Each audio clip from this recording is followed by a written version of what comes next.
মধ্য আফ্রিকার দেশ DR কঙ্গোর পূর্বাঞ্চলীয় রাজ্য রুবায়ার একটি কোলটান খনিতে ধসের ঘটনায় 200 জনেরও বেশি মানুষ নিহত হয়েছেন। দেশটির রুবায়া কোলটান খনিতে ধসে প্রাণহানির এই ঘটনা ঘটেছে বলে প্রদেশের বিদ্রোহীদের নিযুক্ত গভর্নরের মুখপাত্র লুমুম্বা কাম্বেরে মুইসা জানিয়েছেন। ব্রিটিশ বার্তা সংস্থা রয়টার্সের প্রতিবেদনে বলা হয়েছে, কঙ্গোর রুবায়া খনি থেকে বিশ্বের প্রায় 15% কোলটান উৎপাদিত হয়। এই কোলটান প্রক্রিয়াজাত করে তাপ সহনশীল ধাতু ল্যান্টালাম তৈরি করা হয়। মোবাইল ফোন, কম্পিউটার, মহাকাশযান সংশ্লিষ্ট যন্ত্রাংশ ও গ্যাস টারবাইন নির্মাতাদের কাছে ব্যাপক চাহিদা রয়েছে কোলটানের।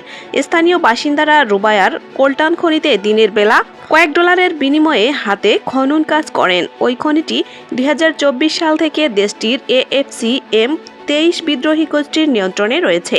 বুধবার ওই ধসের ঘটনা ঘটেছে বলে লুমুম্বা জানিয়েছে। তবে শুক্রবার সন্ধ্যা পর্যন্ত খনি ধসে নিহতের সুনির্দিষ্ট সংখ্যা জানা যায়নি। লুমুম্বা কাম্বেরি মুইসা বলেন, ভূমিধসে 200 জনেরও বেশি মানুষ নিহত হয়েছেন।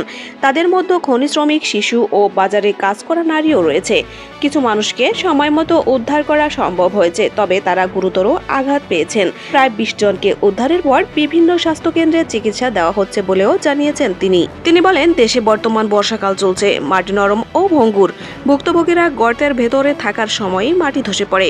প্রদেশের গভর্নরের একজন উপদেষ্টা বলেছেন, খনিতে ধসের ঘটনায় অন্তত 227 জন নিহত হয়েছেন।